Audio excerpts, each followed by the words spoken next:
अध्यात्मात आत्म शब्द आहे ना, त्या आत्म्याचं चिंतन करणं हा तो आधी हा उपसर्गाचा अर्थ आहे. आधी आत्म आणि आत्म्याचं चिंतन करणं, अधिक बोलत नाही, आत्म्याचं चिंतन करणं ही भारतीय प्रकृतीची आणि संस्कृतीची खासियत आहे. समृद्धीच्या पलंगावर जर आम्ही झोपलो तरी सुद्धा अध्यात्माचं चिंतन करणार हे भारतातल्या गंगा नदीनं पाण्यावर आम्हाला शिकवलेलं आहे. त्याला काही इलाजच नाही. ते जे अध्यात्म आहे ते लोकमान्यांच्या साध्या सोप्या सुबोध आणि तर्कशुद्ध शब्दामध्ये वाचण्यासारखं आहे. इतकं सगळं. आता बोलताना मी गोष्टी सांगितल्या, मध्ये जरा मन उंच करा असंही म्हटलं. आता शेवटाकडे जातो आणि ते शेवट आहे गीता ग्रंथ प्रस्तुत आहे की नाही, आजच्या कालखंडाला धरून आहे की नाही. आणि असं म्हणताना खुद्द लोकमान्यांनी ह्या ग्रंथासंदर्भामध्ये ज्या गोष्टी केल्या त्याचा उल्लेख फक्त करतो, नुसता उल्लेख. लोकमान्यांनी 15 जून 1915 चित्रशाळा प्रेसमधून गीता रहस्याची पहिली आवृत्ती जी प्रकाशित केली ती त्या कालखंडामध्ये पहिली आवृत्ती 6000 प्रतींची होती. आणि 6000 प्रती केसरीवाड्यातल्या देवडीवर ठेवल्या त्या ढिगाऱ्याच्या रूपानं. आणि आधी सांगितलं तर कुणीहून ग्रंथ घेऊन जावा, किंमत फक्त 3 रुपये पानं एवढी, आणि प्रत्येकाला एकच प्रत मिळेल. गावोगावच्या बुक सेलरना कळवलेलं होतं की जास्त प्रती विकायच्या नाहीत, 6000 लोकांनी 6000 प्रती नेल्या पाहिजेत. लोकमान्यांना गीता रहस्य सर्वसामान्यांपर्यंत पोचवायचं होतं, याची ही खूण. दुसरी गोष्ट, मगाशी मला केतकरांचे गवी केतकरांसंबंधित व्यक्ती भेटली म्हणून सांगतो. गवी केतकर, काल उल्लेख केला, लोकमान्यांचे दौहित्र, मुलीचा मुलगा, त्यांनी 1924 म्हणजे किती निकट आहे बघा, गीता बीज नावाचं पुस्तक लिहिलं आहे. म्हणजे गवी केतकरांना गीतेचं मर्म काय वाटतं, लोकमान्यांचे नातूच ते, तर गीतेचं मर्म काय वाटतं हे छान लिहिलं आहे. त्याच्या प्रस्तावनेत त्यांनी म्हटलं आहे लोकमान्य टिळकांची इच्छा काय होती. आपण आता या प्रस्तुतकडे चाललो आहे. लोकमान्य टिळकांची इच्छा अशी होती की पहिली 6000ची आवृत्ती लवकर संपली. लोकमान्यांच्या हयातीमध्येच 3 आवृत्त्या निघाल्या हयातीत. पण लोकमान्यांना आपल्या गीता रहस्य ग्रंथाची भारतातल्या सर्व देशी भाषातून भाषांतर व्हायला पाहिजे होती. म्हणून काही ठिकाणच्या लोकांना लोकमान्यांनी निधी पुरवलेला आहे आणि भाषांतर ग्रंथ करून वाटा असं म्हटलेलं आहे. कशासाठी. आणि गवी केतकर लिहितात म्हणून त्या शब्दाला फार मोठं महत्त्व आहे. ते सांगतात माझ्या आजोबांची इच्छा काय होती, तर गीता रहस्य हा एवढा मोठा ग्रंथ पातळ कागदावर छापावा, तो प्रत्येकाच्या खिशामध्ये असावा आणि भारत देशामध्ये सद्धर्म प्रचारक, शब्द आहे बघा, सद्धर्म प्रचारक फिरावेत आणि त्यांनी गीता रहस्याचा प्रचार करावा. मी सांगितलं मला आश्चर्य वाटेल, आज गीतेवर प्रवचन आपण उदंड ऐकतो. लोकमान्य टिळकांच्या कालखंडामध्ये गीतेवर प्रवचनं होत नव्हती. गीता रहस्यानं गीतेवरच्या प्रवचनाला काय खूप मागं जावं लागेल. गीता कुणाकुणाला मान्य होती, कुणाकुणाला मान्य नव्हती, त्यात मी आता जात नाही. साताऱ्याचे आगाशे नावाची व्यक्ती आहे. ह्या आगाशे नावाच्या व्यक्तीनं गणेशोत्सवामध्ये लोकमान्यांच्याच म्हणजे पुण्याला नव्हे अन्य ठिकाणी आणि पुण्यातसुद्धा गीता रहस्यावर प्रवचनं केली. त्या लोकमान्य टिळक म्हणालेत, कवी केतकर आठवण सांगतात, लोकमान्य टिळक म्हणालेत की वा, अशा प्रकारचे गीता रहस्यावर प्रवचन करणारे सत्वधर्म प्रचारक निर्माण व्हायला पाहिजेत. यासाठीच गीता रहस्य ग्रंथ आहे. ते काड्याच्या पेटीच्या आकाराचे खिशातला ग्रंथ काय किंवा आगाशांचं प्रवचन काय, लोकमान्य कोणत्या दृष्टिकोनातून बघतात हे लक्षात येईल. आणि मग प्रश्न पडेल की आज गीता रहस्याची गरज काय, काय गरज आहे गीता रहस्याची. मी सांगू आपल्याला एक प्रमेय सांगतो आणि मग पुढे जेवढा वेळ मिळेल तेवढं विश्लेषण करत जातो. त्या 30 वर्षामध्ये स्वातंत्र्योन्मुख स्वातंत्र्य सन्मुख भारतवर्षातल्या सगळ्या स्वातंत्र्यवीरांना जशा प्रकारचं गीता रहस्य ग्रंथ हा स्वराज्यासाठी उपयोगी पडला, तसं उद्या 15 ऑगस्टला स्वातंत्र्य दिनाला 70 वर्ष होणार आहेत. पुढच्या 30 वर्षासाठी तुम्ही आणि मी सुद्धा गीता रहस्य हृदय अशी कवटाळला पाहिजे. तर स्वातंत्र्य दिनाची शताब्दी होताना स्वराज्याच्या पाठोपाठ सुराज्य अवतरू शकेल. मला स्पष्टपणे असं म्हणायचं आहे की सुराज्याच्या निर्मितीसाठी तुम्हाला मला निष्काम कर्मयोग हेच स्वीकारावं लागेल. नाही तर, अधिक बोलायला नको पण एका वाक्यात सांगायचं, नाही तर गेल्या 60-70 वर्षामध्ये आपल्या देशानं प्रगती केली नाही असं नाही. या आपल्या देशात अनेकांनी अनेक क्षेत्रामध्ये नेत्रदीपक प्रगती करून दाखवलेली आहे, यात शंका नाही. फक्त ती प्रगतीची फळं आणि सामान्य माणूस याच्यामध्ये एक असुर म्हणजे नरकासूर उभा राहिलेला आहे, ज्याचं नाव आहे भ्रष्टाचार. आणि तो भ्रष्टाचार गेल्या 70 वर्षामध्ये, आज नाही 52-53 पासूनची सुरुवात आहे. हे जर ध्यानामध्ये आपण घेतलं तर त्या भ्रष्टाचाराच्या नरकासुराला मारायला श्रीकृष्णच पाहिजे, आणि तो नसेल तर त्यानं सांगितलेली गीताच आणली पाहिजे असा माझा विश्वास आहे. निष्काम कर्मयोग प्रस्तुत आहे. कसा बरं? आज मी शाळा कॉलेजमध्ये बोलत होतो तेव्हा का आपल्यासमोर बोलताना निष्काम कर्मयोग, हो निष्काम कर्मयोग, निष्काम कर्मयोग आपण म्हणतो, फक्त बाहेर पडताना म्हणतो. काय बोलायला जाते निष्काम कर्मयोग म्हणून? कर्मयोग आधी जमत नाही आहे आणि नंतर निष्काम. एक व्यावहारिक अडचण सगळ्यांच्या मनामध्ये जागी असते की अहो निष्काम कर्मयोग म्हणजे तुम्ही फलत्याग म्हणता, मग फळ जर समोर ठेवून काम केलं नाही तर काम करायला हुरूप वाटेल का? अभ्यास करताना रिझल्ट मला नाही कळला तरी चालेल किंवा परीक्षेची पदवी मला मिळाली नाही तरी चालेल असं असतं का? ही शंका प्रत्येकाच्या मनात येते की नाही? इथं आपण निष्काम कर्मयोगामध्ये लोकमान्य फलत्याग म्हणतायत का फलाशेचा त्याग म्हणतायत? इथं गडबड करतो. फलत्याग करायला लोकमान्यांनी कुठंही सांगितलेलं नाही. उदंड काम कर म्हटले, योजनापूर्वक काम कर म्हटले, मनपूर्वक काम कर म्हटलंय, त्यांनी स्वातंत्र्यासाठी करून दाखवलं. गीता रहस्य फलत्याग सांगत नाही, फलाशेचा त्याग सांगतो. आणि मगाशी वापरला ना, फलाशा म्हणजे कर्मविपाकाचा पाया आहे. कर्म चिकटत नाही. कर्माचा विपाक कधी होतो? त्या फळाची आशा धरली तर. म्हणजे कसं? फळ मी काम केल्यानंतर मला मिळालं पाहिजे, मला पाहिजे तेवढं मिळालं पाहिजे, मला पाहिजे त्यावेळीच मिळालं पाहिजे आणि मलाच मिळालं पाहिजे. ही जी वृत्ती आहे ना, याला फलाशा म्हणतात. आणि ही आसक्ती चिकटली की जसं कर्दीकर म्हणतात, त्या कर्मरूपी विंचवाचा अंश म्हणजे दंश तुम्हाला होणार. लोकमान्यांचं निष्काम कर्मयोग म्हणजे कर्मविपाकाचा विंचू तर बरोबर ठेवायचा, पण त्याची नांगी ठेचायची, म्हणजे आसक्ती ठेचायची की कर्मविपाक आपल्याला काही त्रास देत नाही. पाहिजे विंचवाचं औषध म्हणून वापरावं, म्हणजे विष. नागाचं वापरतात, सापाचं वापरतात, काही हरकत नाही, दंश नाही. हा जो भाग आहे ना, हा आपण 3 मुद्द्यानं लक्षात घेऊया आणि शेवट करूया. ज्याला आपण निष्काम कर्मयोग म्हणतो तो इतका सोपा नाही आहे. मी आत्ताच म्हटलं व्यावहारिक अडचण आहे. मग कुठल्या मार्गानं तुम्हाला मला गीता रहस्य आज वाचून निष्काम कर्मयोगाच्या वाटेला जाता येईल? मी 3 शब्द वापरतो. तुम्ही मी सत्वप्रधान कर्म करूया, तुम्ही मी भक्तिप्रधान कर्म करूया, आणि तुम्ही मी ज्ञानप्रधान कर्म करूया. कर्माच्या मागं ज्ञान असू दे, कर्माच्या मागं भक्ती असू दे, आणि कर्माच्या मागं सत्व असू दे. सुरुवात करूया. सत्वप्रधान कर्म हे काय आहे बरं? तर पुन्हा सत्व रजतम डोळ्यासमोर आणा की सत्व म्हणजे सात्विक, आणि गीतेमध्ये काही ठिकाणी सत्व या शब्दाचा अर्थ ब्रह्म असा आहे. ब्रह्म असा आहे. याचं कारण असं की ते जे सत्व ब्रह्म आहे ना, त्याचा मानवी जीवनातला अवतार म्हणजे सात्विक माणूस. 16 अध्यायामधले दैवी सद्गुण, देवाचे सद्गुण, सत्वाचे सद्गुण. म्हणून पहिलं तुम्हाला मला कर्मयोग करायचा आहे ना, सत्वप्रधान. अगदी साध्या शब्दामध्ये लोकमान्य आपल्याला सांगतायत त्या गीता रहस्यातून की तू समाजाचा कोणताही घटक अस आणि समाजातला कोणताही व्यवसाय करत अस. लोकमान्य म्हणतात, सगळं वाचलं की लक्षात येतं. तू समाजाचा कोणताही घटक अस, कोणताही व्यवसाय करत अस, तू तुझा व्यवसाय फक्त प्रामाणिकपणे कर आणि समाज हितासाठी कर. तत्वज्ञानाच्या भाषेत प्रामाणिकपणा म्हणजे निष्कामता, आणि समाज हितासाठी म्हणजे कर्म नव्हे कर्मयोग. कर्माचा कर्मयोग कधी होतो? त्या कर्मयोगाचं शास्त्र कधी बनतं?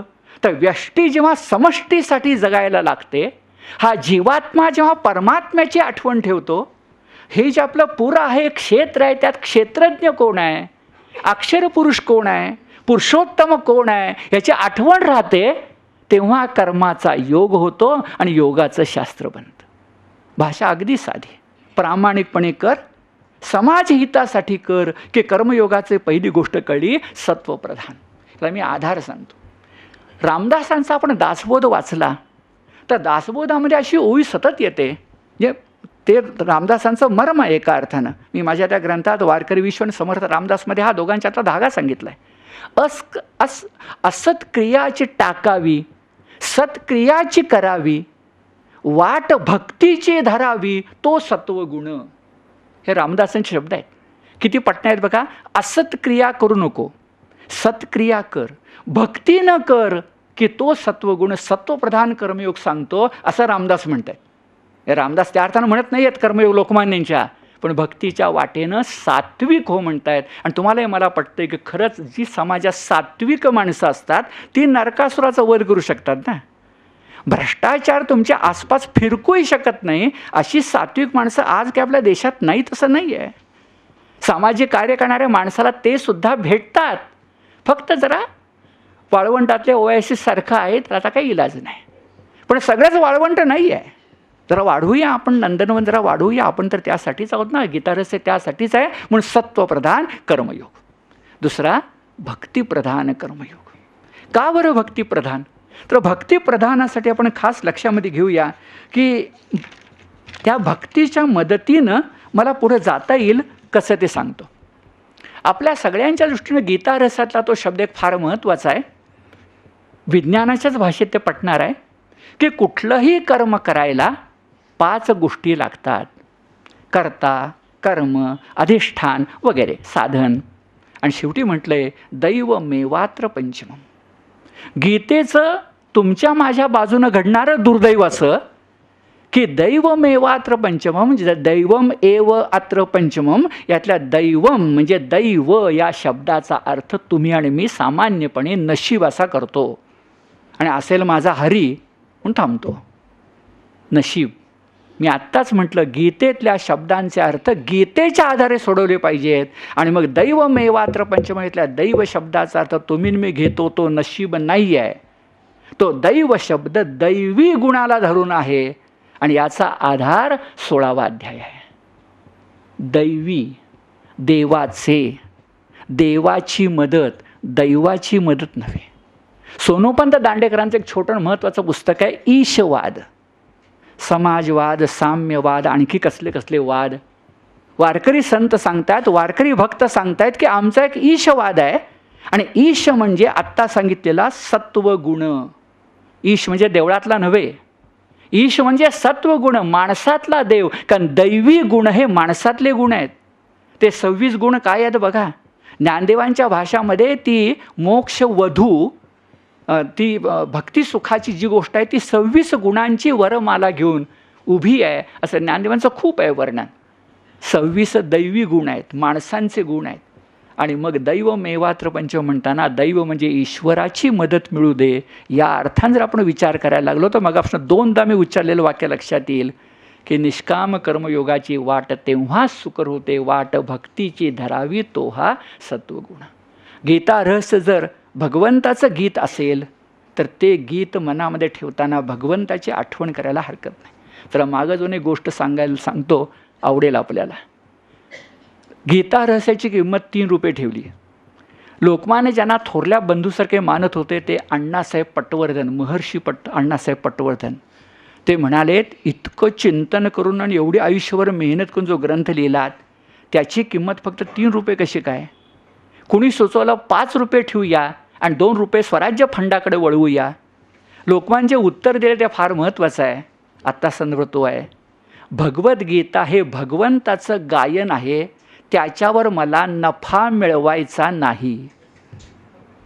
भगवद्गीता हे भगवंताचं गायन आहे, त्याच्यावर मला नफा मिळवायचा नाही. माझा मुद्दा तिथंच आहे की गीता समजायला, तो गीता सांगणारा योगेश्वर श्रीकृष्ण आपल्या पाठीशी उभा राहिला तर निष्काम कर्मयोगामध्ये भक्ती उपयोगी पडेल. आणि शेवट आहे ज्ञानप्रधान कर्मयोग. इथं मगाचा मुद्दा येणार आहे. भारतीय माणसाला अध्यात्माची मदत नसेल, अध्यात्माचा आधार नसेल तर जगणं सार्थक लागलं असं वाटत नाही, कृतार्थ वाटत नाही. या दृष्टीने विचार करताना ज्ञानप्रधान कर्मयोग मी निष्काम कर्मयोग हे लक्षात घेताना लोकमान्यांचे शब्द असे आहेत. संत साहित्यात तेच शब्द आहेत.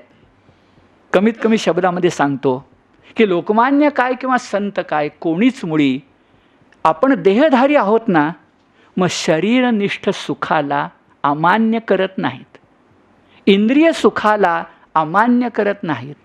पण इंद्रिय सुख, देहधारी व्यक्तीचं सुख हे महासुख जरी असलं तर ते सर्व सुख नाही, ते शाश्वत नाही. ते किती विचार केला ते शेवटी एका अर्थानं क्षणभंगूर आहे.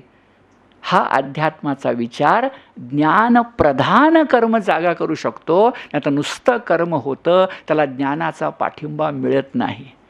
पुन्हा ज्ञानदेवांचे शब्द सांगतो, सर्व सुखाचे आगरू बाप रखमा देवी वरू. हे ज्ञान आत्मज्ञान झालं तर कर्म हे निश्चितपणे चांगलं होतं, या शंकाच नाही. शेवट करताना एका संस्कृत श्लोकानं करूया. तो श्लोक असा की एवढं जर आपण भक्तियुक्त केलं, एवढं जर आपण सत्वयुक्त केलं, एवढं जर आपण ज्ञानयुक्त केलं तर गीता रहस्याच्या वाटेनं गीता योगेश्वर भेटेल की नाही? निश्चितपणे भेटेल. का निष्काम कर्मयोगात तुम्ही भक्ती पण आहे, ज्ञान पण आहे, समाजसेवा पण आहे. आणि म्हणून या श्लोकामध्ये कवीनं म्हटलं आहे, याला आधार नेहमीच्या एका श्लोकाचं आपल्याला माहिती आहे. देव कुठं राहतो? मदभक्ता यत्र गायंती तत्र तिष्ठामी नारद. हा कवी गीता रहस्याचं कौतुक करताना म्हणतो, कृष्ण सांगतोय, भगवान कृष्ण सांगतोय, नाहम वसामी आलये ग्रंथगते पृष्ठे तथा मदर्थम कर्म कुर्वन्ति तत्र तिष्ठामी सर्वदा. नारदे नाही, सर्वदा. आणि आधी शब्द महत्त्वाचे आहेत. नाहम वसामी आलये, देवळं किती मोठी बांधली तर तिथे मी राहत नाही. ग्रंथगते पृष्ठे तथा, श्रुती माऊलीचा गौरव आहे, पण नुसते वेदग्रंथ पाठ केले किंवा अर्थ लावला तरी मी त्या ठिकाणी नाही. ग्रंथगते पृष्ठे तथा नाहम वसामी. मग कुठं वसतो? मदर्थम कर्म कुर्वन्ति. भक्तियुक्त, ज्ञानयुक्त, निष्काम कर्मयोग करतात त्या ठिकाणी कृष्णच आपल्याला सांगतोय, तत्र वसामी सर्वदा. एवढे विचार निष्काम कर्मयोगाचे आपण मनामध्ये जागवले तर गीता रहस्य ग्रंथाची आजची प्रस्तुतसुद्धा आणि अपूर्वता आपल्या मनामध्ये येऊ शकेल. काल आणि आज आपल्या सर्वांच्या साक्षीनं आणि जाणकार श्रोत्यांच्या प्रतिसादानं मलाच अधिक अनुभव संपन्न झाल्यासारखं वाटतं आहे. याबद्दल आपल्या सगळ्या पार्लेकरांना मनपूर्वक धन्यवाद देतो. गोगटे त्यानेही धन्यवाद देतो आणि थांबतो. नमस्कार.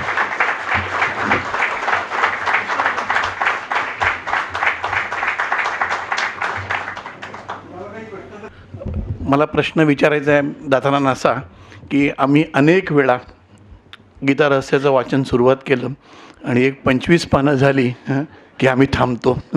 तर त्याच्यावर काही उपाय आपल्याकडे आहे का, तर तो सांगावा. कारण आज कोणीही प्रश्न विचारत नाही आहे.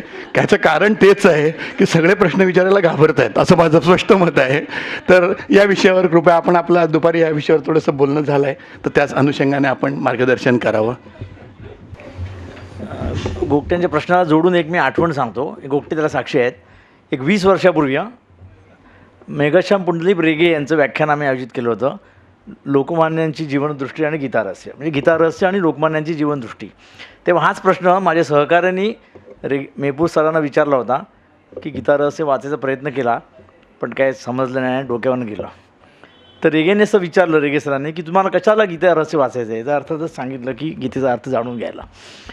तर रेगे सर म्हणाले, ठेवून द्या गीता रहस्य, टिळकांचं चरित्र वाचा. गीता त्यांनी आधी जगली आणि मग अर्थ सांगितला. तर आमची 20 वर्ष चरित्र वाचण्यातच गेली आहेत. तर आधी परांजपेच्या मुद्द्यावर बोलतो आणि मग गोगट्यांच्याकडं. परांजपे म्हणाले ते फार मार्मिक आहे. रेग्यांनी तेच सांगितलेलं आहे की आधी टिळक चरित्र वाचा, कारण मी आत्ताच म्हटलं गीता रहस्य हे लोकमान्य टिळकांचं आत्मचरित्र आहे.